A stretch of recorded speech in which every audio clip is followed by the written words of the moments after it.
Assalamualaikum warahmatullahi wabarakatuh. Pemirsa, selamat berjumpa kembali di channel Pojok Bekasi. Kali ini saya ingin mengangkat sebuah cerita rakyat tentang cerita rakyat Betawi, yaitu tentang terkait dengan pemberontakan dan pembantaian etnik Tionghoa pada tahun 1740 di Batavia oleh VOC Belanda. Kisah ini menceritakan seorang gadis Tionghoa bernama Li Ongni yang nama lahirnya adalah Li Hongnyo. Tetapi orang Cakung tidak bisa memanggil Li Hongnyo, tapi memanggilnya Li Ongni. Lama-lama mereka memanggilnya Mpo Oni. Keramat Mpo Oni itu berada kurang lebih dekat stasiun Cakung, Jakarta Timur sekarang ini. Tapi sekarang kabarnya makam keramat itu sudah tergusur oleh perumahan yang ada. Letaknya tidak jauh dari stasiun Cakung. Cerita ini adalah cerita turun-temurun yang saya dengar sejak saya kecil. Saya sekarang berumur 67 tahun. Ketika kecil sekitar tahun 1965, saya berumur 11 tahun. Nah, ketika itulah saya banyak mendengar cerita-cerita rakyat turun-temurun, baik dari masyarakat sekitar maupun dari orang tua, dari kakek, yang saya anggap cerita lalu begitu saja. Tapi ketika saya pensiun pada tahun 2010 dan saya mulai ingin menjadi budayawan Betawi, maka saya mulai melakukan riset tentang cerita rakyat yang terkait rakyat Bekasi, khususnya Cakung, di mana itu merupakan tempat lahir saya. Beberapa cerita rakyat yang terkait Cakung atau Bekasi antara lain ada Li Ongni, ada Pitung.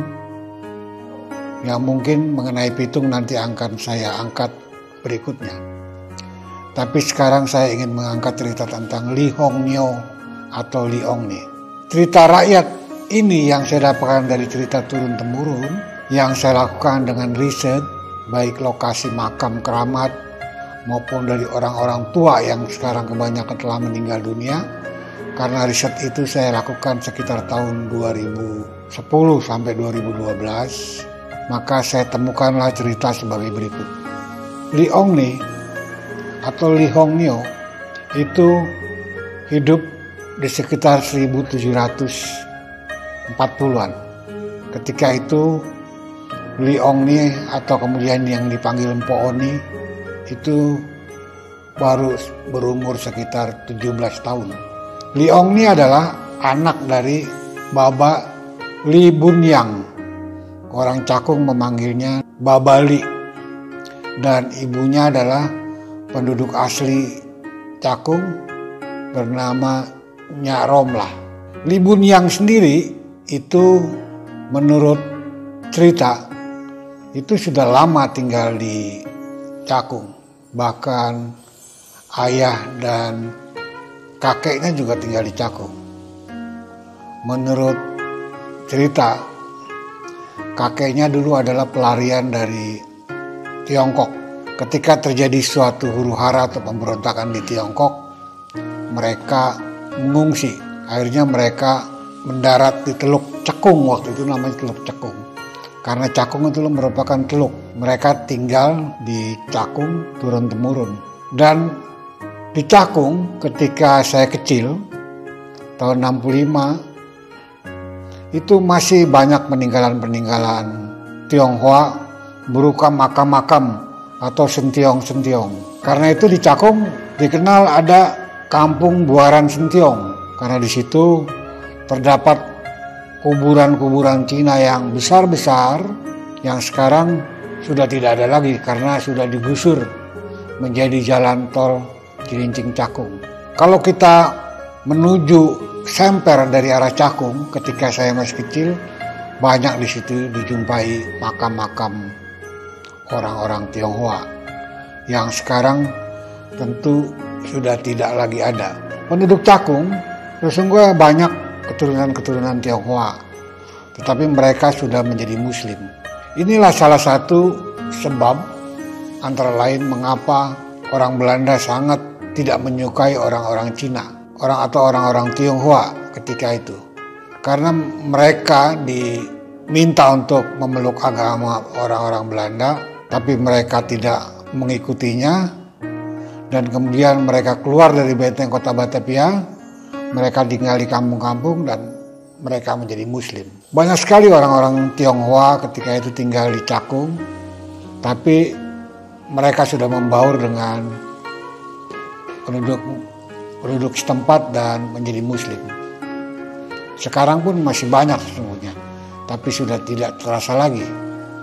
Tapi apabila Anda melihat wajah-wajah mereka, masih ada guratan-guratan Tionghoa, walaupun kulit mereka sawo matang. Cerita awalnya adalah berdasarkan data kepustakaan yang saya dapat, bahwa pada tahun 1739 Batavia mengalami krisis ekonomi karena gula yang menjadi ekspor andalannya ke Eropa harganya jatuh drastis karena kalah bersaing dengan gula dari Brazil. Akhirnya terjadilah pengangguran besar-besaran di Batavia. Seperti kita ketahui bahwa dulu masyarakat Batavia tinggal di lingkungan benteng kota Batavia, di mana lebih dari separuh benteng itu penduduknya adalah orang-orang Tionghoa. Nah, dengan terjadinya krisis ekonomi, maka terjadilah kerawanan keamanan, di mana banyak geng-geng, jagoan-jagoan, yang tentu saja adalah orang-orang Tionghoa, karena mereka adalah mayoritas di dalam benteng kota Batavia itu. Akhirnya, untuk mengatasi krisis keamanan, pemerintah VOC menawarkan kepada pemuda-pemuda Tionghoa atau pemuda-pemuda yang ada di benteng kota Batavia untuk memetik kayu manis di Ceylon atau Sri Lanka sekarang. Mereka kemudian didaftarkan, kemudian mereka naik kapal laut. Tapi ternyata di tengah laut mereka dibunuh, dibuang ke laut. Dan kemudian di antara mereka ada yang selamat dan bercerita di darat tentang apa yang terjadi di tengah laut, di mana mereka dibunuhi dan dibuang ke tengah laut. Walhasil terjadilah pemberontakan etnik Tionghoa secara besar-besaran. Pemberontakan itu terjadi di luar benteng kota Batavia, menjalar sampai ke Bekasi, sampai ke Depok. Apabila Anda main ke Kampung Tugu, di mana di situ ada komunitas keturunan Portugis, maka Anda bisa bertanya tentang terjadinya peristiwa itu. Masih ada orang yang mengingat cerita itu dari cerita turun-temurun, di mana mereka ketika itu, karena mereka dianggap sebagai bagian dari Belanda, mereka diserbu oleh orang-orang Tionghoa. Bahkan tempat peribadatan mereka dibakar. Maka banyaklah mereka yang melarikan sampai ke Papua, sampai ke Belanda, sampai ke Kampung Sawah, dan seterusnya dan seterusnya. Pemberontakan itu maha dahsyat, karena seluruh pemuda Tionghoa yang memang umumnya jago dalam berkelahi, jago dalam bela diri, maka terbunuhlah kurang lebih 50 tentara Belanda di Meester Cornelis atau Jatinegara sekarang, dan juga terbunuh pula di Tanah Abang. Gemparlah keadaan itu semua. Nah, apa yang terjadi kemudian? Ternyata Belanda atau VOC alih-alih menghancurkan pemberontak-pemberontak itu, tetapi mereka justru membunuh seluruh penduduk Tionghoa yang ada di benteng kota Batavia. Lebih dari 10.000 orang Tionghoa terbunuh. Tidak terkecuali nenek-nenek, kakek-kakek, bayi, semua dibunuh. Yang ada di penjara dikeluarkan, dibunuh. Yang ada di rumah sakit dikeluarkan, dibunuh. Orang-orang Tionghoa dikejar seperti mengejar tikus. Di lorong-lorong, di kali, mereka dicegat dengan senapan-senapan membunuh. VOC membawa kanon-kanon, kemudian menembakkannya ke rumah-rumah penduduk Cina atau Tionghoa. Maka berguguranlah rakyat Tionghoa. Berlarianlah mereka mengungsi ke arah timur sampai melewati Cakung, melewati Bekasi, sampai Kerawang. Anda bayangkan tahun 1740 itu jalan dari Meister Cornelis ke Kerawang itu masih berupa rawa. Tentu sangat membahayakan. Mereka ada yang menetap di kampung-kampung, kemudian mereka menjadi Muslim, kemudian menjadi pribumi karena interaksi dari perkawinan dan seterusnya.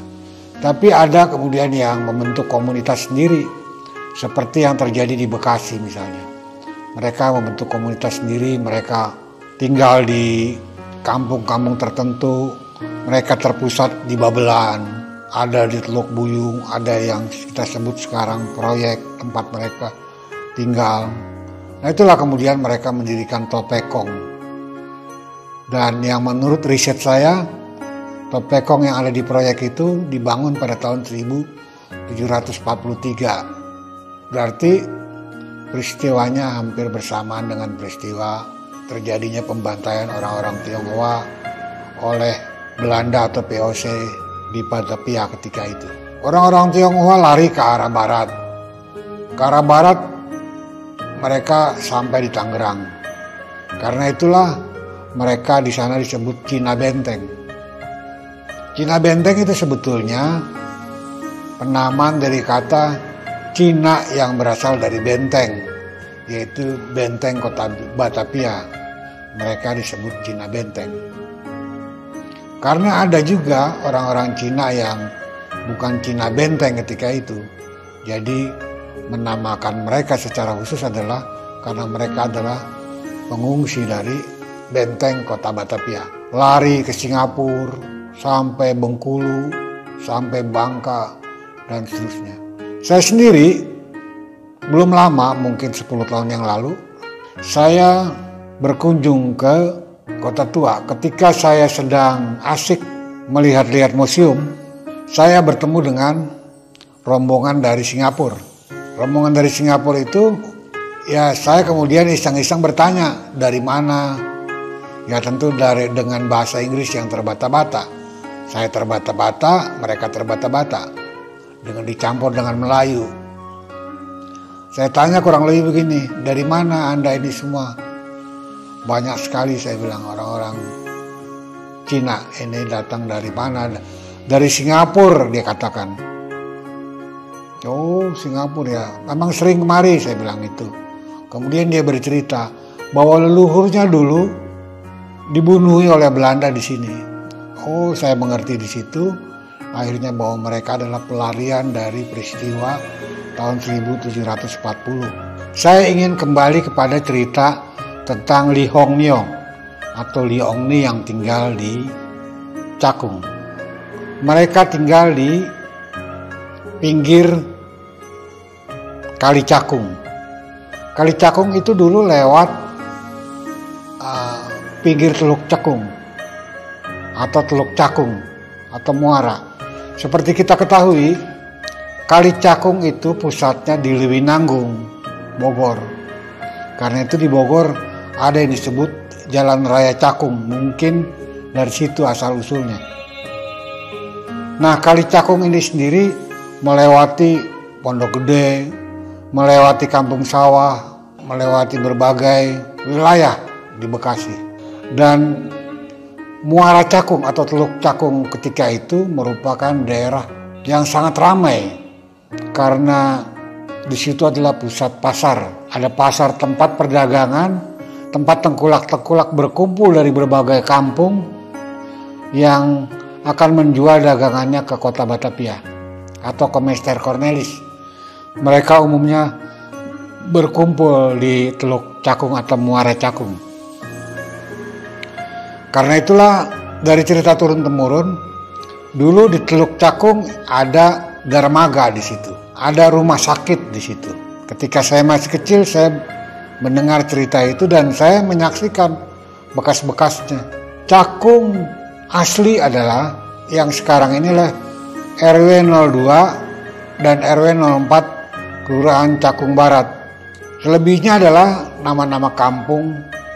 Ada kampung Pulau Gebang, ada kampung Kayu Tinggi, ada kampung Penggilingan, ada kampung Baru, ada kampung Petukangan. Tapi Cakung adalah pusat kota dari kampung-kampung itu. Jadi setiap kampung kalau ingin belanja datang ke pasar Cakung. Karena pusat keramaian, maka dia pusat peradaban.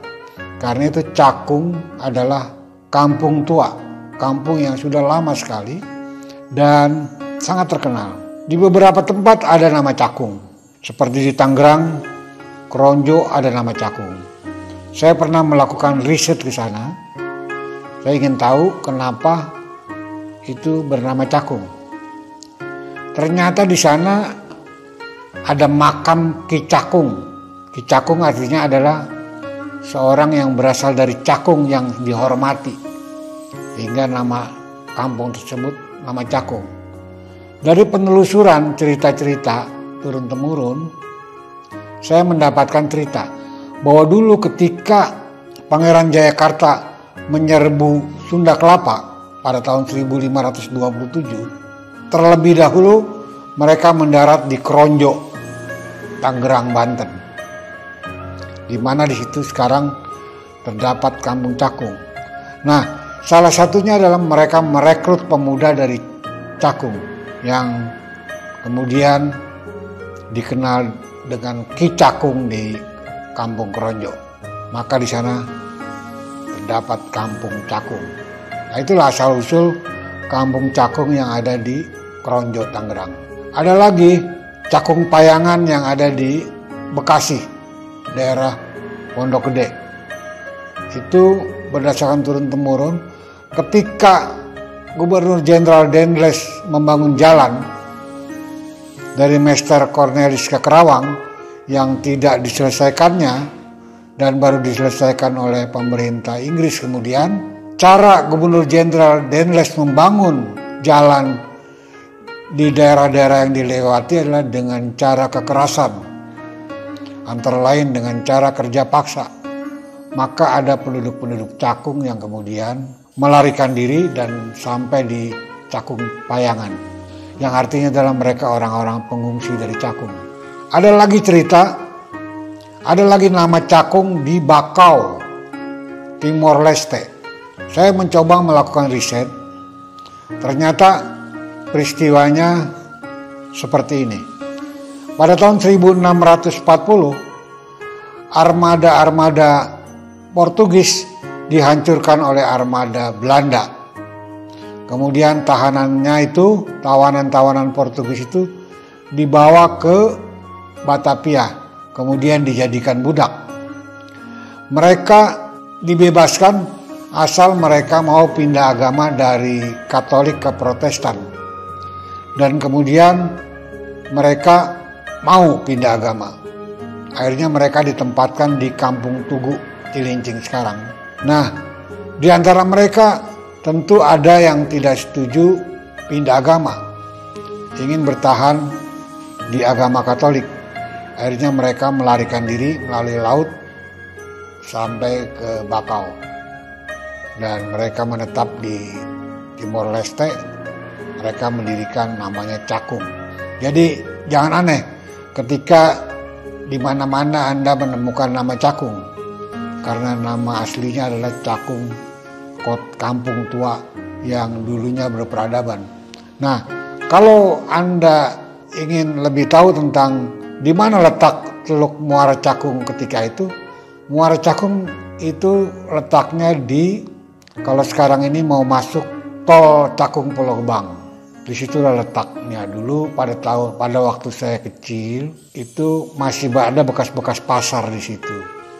Katanya pasar itu dipindahkan pada tahun 1942 ketika zaman pendudukan Jepang ke pasar Cakung yang sekarang. Nah, kembali kita kepada cerita Li Ong Ni. Li Ong Ni adalah gadis manis, berdarah Tionghoa dan pandai silat karena diajarkan oleh Babah Li yang memiliki ilmu silat. Singkat cerita, di Batavia ada juragan gula bernama Tuan Tan Hock Guan. Tuan Tan Hock Guan itu mempunyai anak namanya Tan Hong Ji.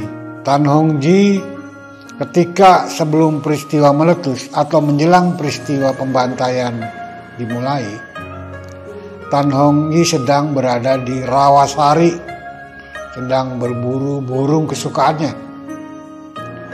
Sampai tiba-tiba dia dan kawannya ditembaki oleh, setelah pulih kembali dari Tan Hong Ji, mereka terlibat asmara antara Li Ong Ni dan Tan Hong Ji. Dua remaja saling menyinta.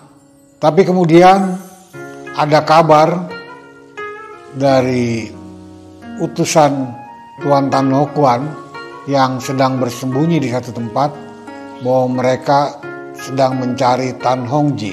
Tan Hong Ji tentu saja ketika mendengar ayahnya selamat ingin menuju kota Batavia, dan Li Hong Ni atau Mpo Oni atau Li Hong Nio ikut bersama Tan Hong Ji karena rasa cintanya. Ketika mereka sampai di tempat persembunyian Tuan Tan Hock Guan, tiba-tiba mereka dikepung oleh tentara-tentara POC sebanyak 60 orang kurang lebih. Terjadilah perkelahian tidak seimbang. Kemudian yang terjadi adalah tragis. Tan Hong Ji terbunuh di pelukan Li Ong Ni. Li Ong Ni marah luar biasa, mengaum seperti harimau. Kemudian dia cabut goloknya yang diberikan oleh ayahnya, mengamuk dia. Sebanyak 60 tentara POC pontang-panting, banyak yang dibunuhnya, melarikan diri akibat keganasan golok Li Ong Ni. Nah, peristiwa itu sangat luar biasa karena darah di mana-mana. Dan ketika tentara-tentara POC banyak yang dibunuh itu bergelimpangan di sekitar mereka, Li Ong Ni terduduk lemas memegang kepala Tan Hong Ji yang telah meninggal. Kesedihan mendalam. Waktu itu adalah bulan Oktober ketika hujan mulai turun. Mereka pun menuju Cakung untuk memakamkan Tan Hong Ji. Makam Tan Hong Ji sampai sekarang saya tidak menemukan di mana makam itu berada. Yang saya tahu ketika kecil banyak kuburan-kuburan Cina di Cakung, tapi saya tidak pasti yang mana makam Tan Hong Ji.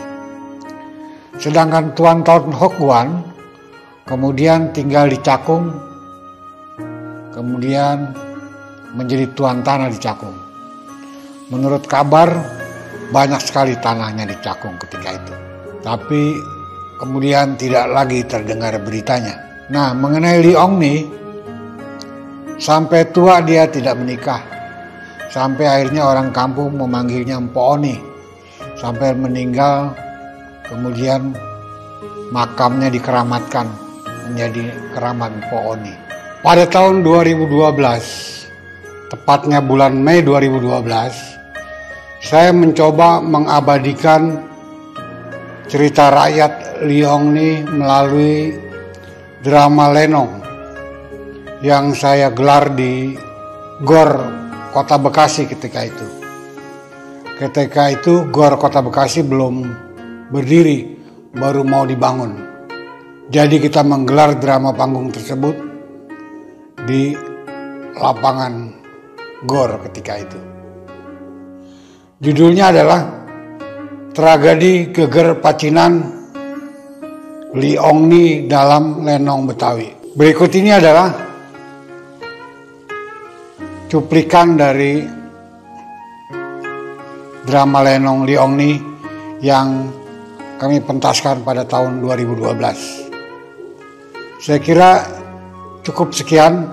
Mudah-mudahan kisah cerita rakyat ini dapat menjadi inspirasi bagi generasi berikutnya untuk lebih mengaktualisasi cerita ini menjadi lebih modern lagi. Bogor, saya namanya.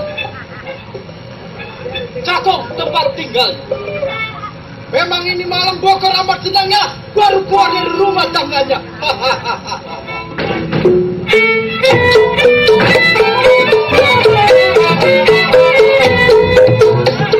Gimana? Yang saya tugaskan kalian untuk mengontrol itu daerah Batavia. Ada klik, loh. Periksa pedang kamu. Ini dari Amerika. Ya, jangan. Ini produksi dari Nabiwan. Oh iya.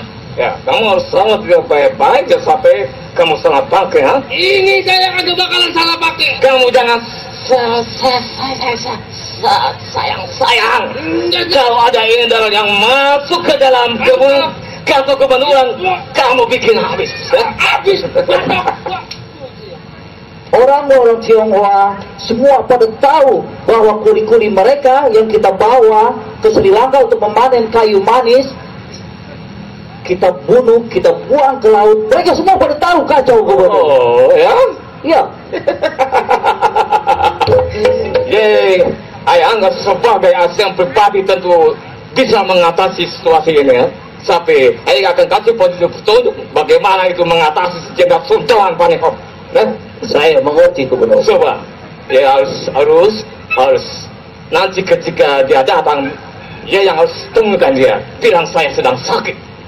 Lalu dia bilang dia akan bawa jenderal ke Bogor, kasih dia villa, and itu kasih noni cantik. Oh, ya? saya paling jago ya gubernur. Cuma saya diangkat sebagai kepala pasukan ini. Saya sangat kecewa ini, Mayor. Saya tidak ada urusan dengan kamu. Saya ada urusan dengan itu yang namanya Jenderal Soeharto. Begini Jenderal, saya ditugaskan untuk menservis Tuan. Beliau mengatakan perjalanan Tuan dari Nederland ke Batavia selama 3 bulan itu sangat melelahkan. Alam Baba, Anakku Tan Anggi, kemana saja ya Baba? Baba, saya sedang bermain dengan Hasan Baba. Kamu tahu keadaan Batavia sekarang sedang genting. Tahu Bah? Di mana-mana terjadi pembunuhan. Dan kamu mau apa lagi sekarang, nak? Hormat saya tuanku, Tan Hokwan. Hok, apa yang terjadi, Hokni? Tuanku, Belanda semakin gila. Setelah menghimpun kekuatan di seluruh benteng kota Batavia. Tapi Belanda semakin gila. Kalau nggak mau udah mati biar turun banjang lu saya. Kate-kate lu kalau ngomong lu. Ini makin kurang aja ini. Udah, Ayo adik lombanya. lomba apa? Lomba apa lagi? Bukan lomba silat. Lomba nyari cowok? Enggak. Lomba apa? Lu tuh udah gede, udah perang, kudu kawin. Lawannya dari dulu sampai sekarang ngomongin kawin mulu, kalau usah kawin aja yang kawin. Abah lihat tuh anak abah tuh. Begitu tuh, kalau disuruh kawin tuh, tinggal Oh lakuin. nih, Bebe,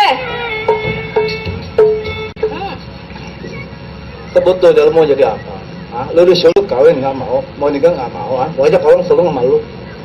Lu nggak mau jadi perawan tua. Kayak di Cakung umur 13 sudah pada kawin, udah rumah tangga. Be, ayah belum nemu cowok yang bener, Be. Ayah pengen jadi pendekar, tahu, Be. Oh, berapa kali itu tuan company datang ini cepat?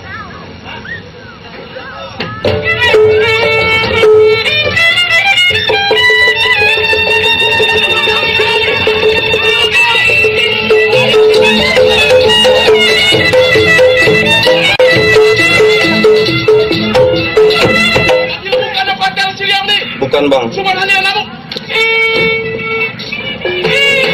Ampun bang.